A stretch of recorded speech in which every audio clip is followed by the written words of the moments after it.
Landman is doing the Kayce and Monica story Yellowstone never showed. Taylor Sheridan has seemingly learned from his mistakes concerning Kayce and Monica's love story in Yellowstone, as evidenced by the development of one couple in his new show Landman. Sheridan continues his TV dominance with the Paramount Plus drama series, which follows Billy Bob Thornton's Tommy. Thornton's character is a landman at an oil company who handles problems with local landowners, oil patch crews, and sometimes the cartel. As such, Tommy faces a lot of danger. He often gets into himself sticky situations, just like the Dutton family did in Yellowstone. Unfortunately, Yellowstone has seemingly come to an end after Season 5, Part 2. Some reports claim that a 6th season is possible, but with Beth and Rip's spinoff and several other shows, like Landman, on Sheridan's plate, he might be too busy to continue Yellowstone.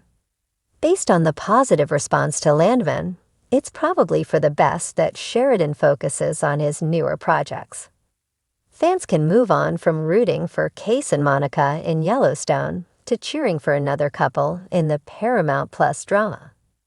The first half of Landman Season 1 has been slowly but surely building Cooper and Ariana's romance. It's rather complicated, seeing as she had a husband who recently died. Plus, Cooper was beaten up at the end of Landman Episode 5 because of his connection to Ariana and his inability to stay away from her. While all these factors are concerning, Cooper and Ariana's story is somewhat reminiscent of Kayce and Monica's romance in Yellowstone. However, unlike Cooper and Ariana, the 2018 neo-Western drama series never showed Kayce and Monica's backstory. Monica's family likely held the same grudges against Kayce when they first started dating that Ariana's deceased husband's family does in Landman. Cooper is even attacked by them because of his burgeoning relationship with Ariana. It's quite possible that Kayce had to go through the same thing in Yellowstone. Season 1 of Taylor Sheridan's first TV show implied that Monica's brother, Robert, could barely tolerate Kayce before Robert killed Kayce's brother, Lee, which resulted in Kayce killing Robert. Yellowstone never fully told that story, though, and now Landman gets to. If Landman fans are hoping for a happy ending for Cooper and Ariana, like the one Kayce and Monica got in Yellowstone, they might be disappointed.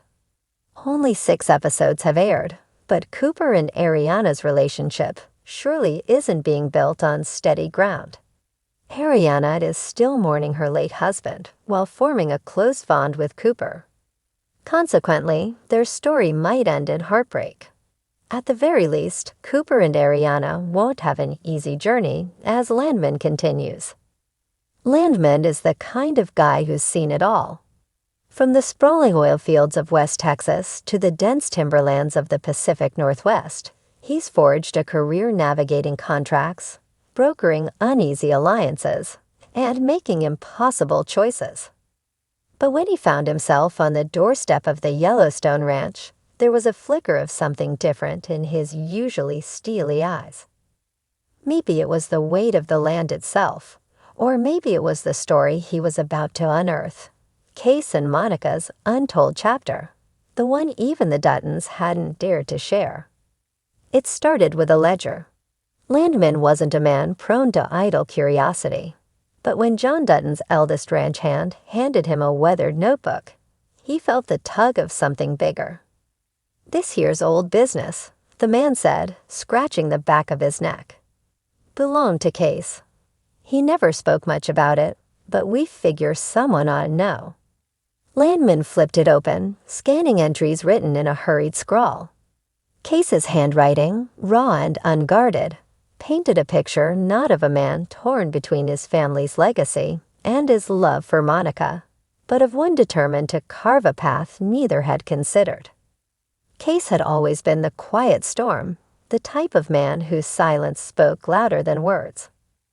But there had been a time, before Monica's accident, before Tate's nightmares, when Kayce had tried to bridge the impossible chasm between his heritage and her world.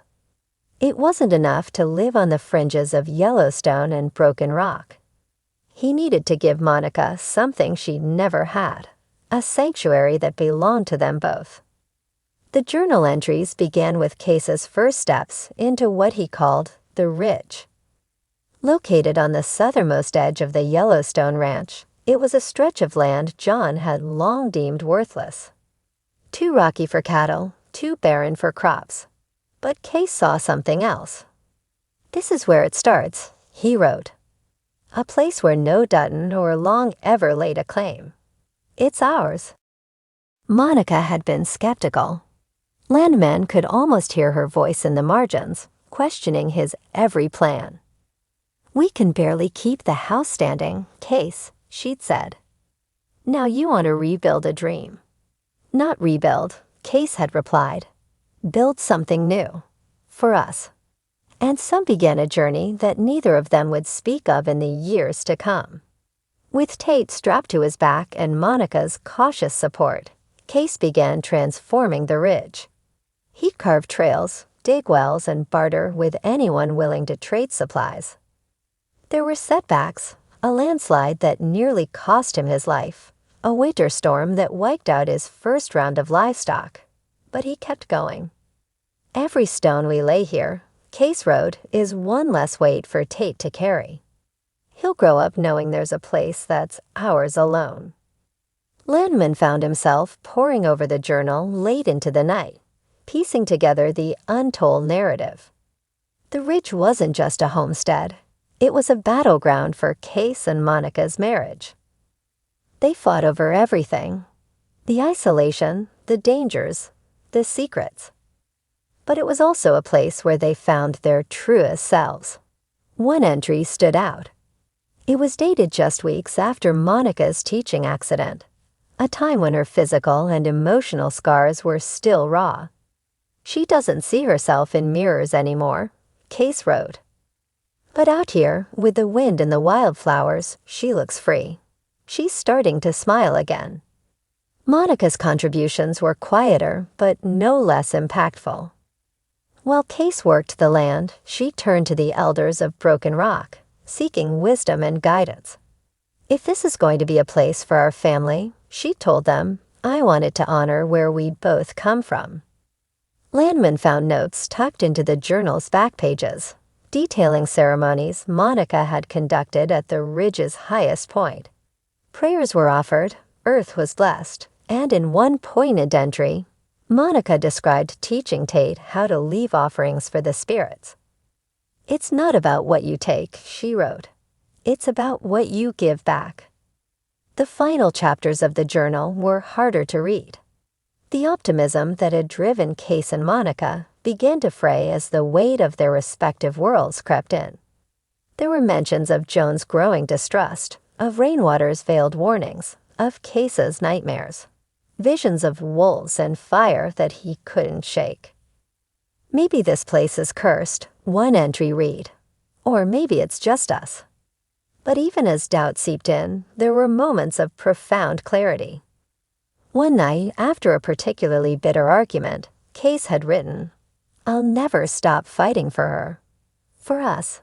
If this land is a battlefield, then I'll die here, knowing I gave it everything." Landman closed the journal, his hands trembling. The Ridge wasn't just a forgotten corner of the Yellowstone Ranch. It was the heart of a story that had been buried under layers of silence and sacrifice. Kayce and Monica hadn't just been two people struggling to make their marriage work. They'd been architects of something extraordinary, something that transcended the boundaries of land and blood. The next morning, Landman rode out to the Ridge. The years had taken their toll. Fences were down, the well had run dry, and the cabin Kayce had built by hand was little more than a ruin. But the spirit of the place remained, whispering through the wind and the rustling leaves. As he stood there, staring out at the vast expanse of land that had once held so much promise, Landman made a decision. This story wouldn't stay hidden. It was time for the world to know that between the sprawling drama of the Yellowstone Ranch and the fierce pride of Broken Rock, there had been a bridge. a place where love and legacy had found common ground, even if only for a moment. Landman turned back toward the ranch, the journal tucked securely under his arm. Kayce and Monica's untold story wasn't just a footnote in the Yellowstone saga. It was a testament to what could be built when two people dared to dream beyond the shadows of their past.